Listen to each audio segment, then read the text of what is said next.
السلام علیکم جی ناظرین، امید ہے کہ آپ سب ٹھیک اور خیریت سے ہوں گے۔ میں ہوں عمران حسین اور آپ دیکھ رہے ہیں امیزنگ ٹی وی۔ یہ کہانی ہے غزوہ بدر کی۔ مدینہ میں اسلام تیزی کے ساتھ پھیل رہا تھا۔ اہل مکہ کو اب احساس ہوا کہ مدینہ والے ایک دن ضرور ان پر غالب آ جائیں گے۔ اسلام کی ترقی کو وہ اپنے لیے ایک بہت بڑا خطرہ محسوس کر رہے تھے، اس لیے انہوں نے مدینہ پر حملہ کرنے کے لیے وسیع پیمانے پر جنگی تیاریاں شروع کر دی۔ جب ان تیاروں کا علم نبی کریم صلی اللہ علیہ وسلم کو ہوا تو آپ صلی اللہ علیہ وسلم نے مدینہ کے ارد گرد مکہ والوں کی سرگرمیاں معلوم کرنے کے لیے چھوٹے چھوٹے دستے بھیجنے شروع کر دیے۔ کئی دفعہ آپ صلی اللہ علیہ وسلم خود بھی ان دستوں میں شامل ہوتے رہے۔ نخلا کا واقعہ۔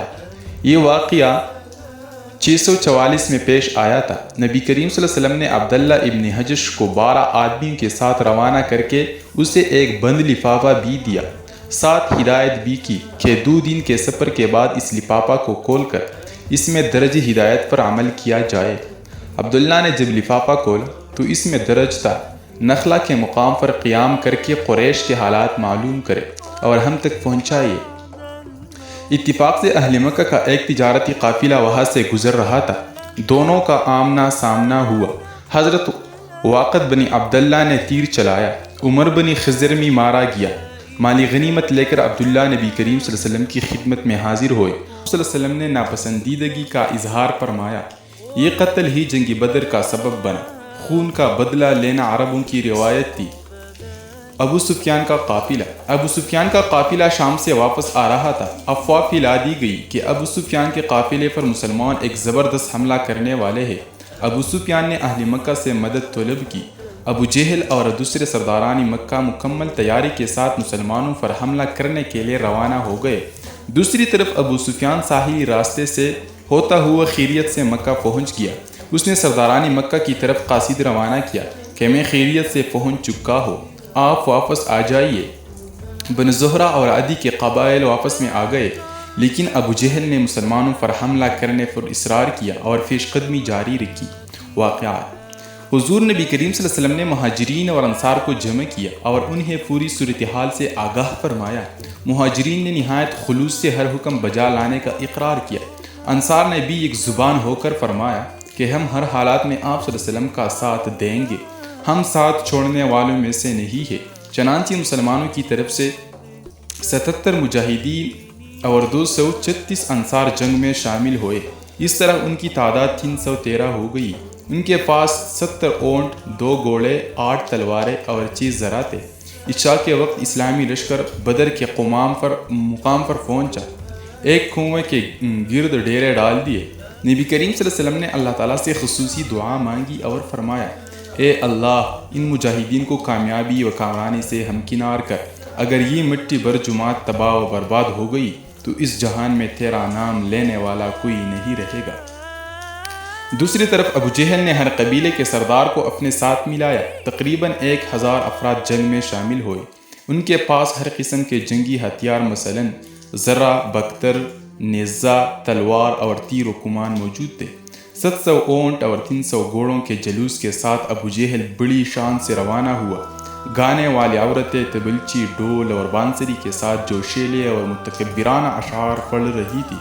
عتبہ اور دوسرے سردار چاہتے تھے کہ جنگ ملتوی ہو، لیکن ابو جہل نے ہجرمی کے بھائی عامر کو ابھارا، جس نے بھائی کے انتقام کی فریاد کر کے قریش کو جنگ پر آمادہ کیا۔ 17 رمضان 2 ہجری بروز جمعہ صبح دونوں طرف سے سب بندی کی گئی۔ مسلمانوں کی طرف سے انصار نے انفرادی مقابلہ میں حصہ لینا چاہا، لیکن قریش نے ان سے لڑنے سے انکار کر دیا۔ قریش کی طرف سے عتبہ، شیبہ، پسران، ربیعہ اور ولید ابن عتبہ مقابلہ میں حصہ لینا چاہا۔ ان کا مقابلہ حضرت عبیدہ بن حارث رضی اللہ تعالیٰ عنہ، حضرت امیری حمزہ اور حضرت علی رضی اللہ تعالیٰ عنہ نے کیا۔ اسلام کے شیروں نے تینوں کو جہنم رسید کیا۔ اس کے بعد عام لڑائی شروع ہوئی۔ حضرت معوذ اور حضرت معاذ ابن عمر نے ابو جہل کو قتل کیا۔ سخت مقابلے کے بعد مسلمانوں کو اللہ تعالیٰ نے کامیابی عطا کی۔ کی نتائج کیا نکلے؟ اس جنگ میں کفار مکہ کے 70 آدمی مارے گئے۔ مسلمانوں کی طرف سے 6 مہاجرین اور 8 انصار یعنی کل 14 صحابی شہید ہوئے۔ جنگ کے بعد شہداء صحابہ کو علیحدہ علیحدہ دفن کرنے کے بعد آپ صلی اللہ علیہ وسلم مدینہ کی طرف روانہ ہوئے۔ قیدیوں کے ساتھ نرمی برتنے کی خصوصی ہدایت کی۔ کچھ قیدیوں کو فدیہ لے کر رہا کر دیا گیا، جن کا فدیہ ادا نہ ہو سکا انہیں ویسے ہی رہا کر دیا گیا۔ غزوہ بدر کی اہمیت۔ اس جنگ کی اہمیت کا اندازہ اس بات سے لگایا جا سکتا ہے کہ قرآن حکیم میں اس کا تفصیلاً ذکر موجود ہے۔ سورہ انفال اسی سلسلے میں نازل ہوئی تھی۔ اللہ تعالیٰ نے فرشتوں کے ذریعے مسلمانوں کی مدد کا وعدہ فرمایا اور فتح کی بشارت دی۔ مولانا اسلم جراج پوری فرماتے ہیں، یہ لڑائی شوکت اسلام کا سنگی بنیاد تھی۔ یہی وجہ ہے کہ اس جنگ میں شریک بدری صحابہ کو جنتی قرار دیا گیا ہے۔ علامہ شبلی کے قول کے مطابق بدر کا معرکہ حقیقت میں اسلام کی ترقی کا اولین قدم تھا۔ مسلمان جو اہل مکہ کے ظلم و ستم سے تنگ آ کر گھر بار چھوڑ کر مدینہ آ چکے تھے، اس جنگ کے بعد اب وہ ایک نئی طاقت کی حیثیت سے سامنے آئے۔ اس جنگ نے مسلمانوں کے ایک غالب گروہ کی شکل میں متعارف کروایا، جس نے مکہ کے بڑے بڑے خداؤں کو مار بھگا کر ایک اللہ کی حکمیت کا سکہ جمایا۔ جنگ بدر نے صرف تاریخی اسلام میں ایک مقام رکھتی ہے، بلکہ تاریخی عالم میں بھی اسے امتیازی حیثیت حاصل ہے۔ اس جنگ سے جس انقلاب کا آغاز ہوا، اس نے چند سالوں میں قیصر و کسریٰ کی عظیم الشان سلطنتوں کو اپنی لپیٹ میں لے کر اسلام کا جھنڈا وہاں پر بلند کیا۔ حق آیا اور باطل فرار ہوا۔